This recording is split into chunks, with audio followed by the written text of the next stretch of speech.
আসসালামু আলাইকুম গাইস, এটা হচ্ছে একটা অ্যাপোলন গাড়ি 2008 মডেলের।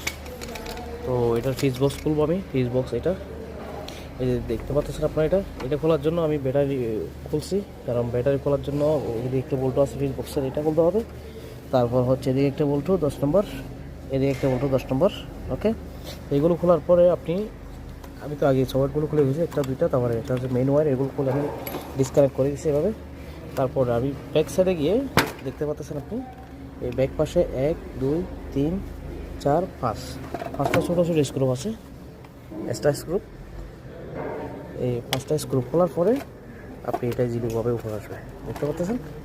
এটাকে আমি নিয়ে আসছি, দেখছেন মোবাইলে দেখতে কেন আমি এখন জাস্ট এইভাবে একটা একটা করে ডিসকানেক্ট করবো সকেট।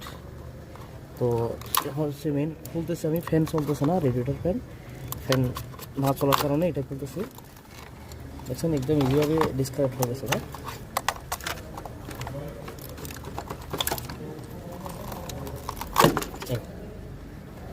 মেন হচ্ছে আপনার এই 5টা স্ক্রু খুলতে হবে ছোটো ছোটো, এটা খোলার পরে আপনার এটা ইজিভাবে বাইর হয়ে যাবে ফিজ বক্স। এটা হচ্ছে টয়টা অ্যাভেলন 2007-8 মডেলের। ওকে গাইস, সালামু আলাইকুম।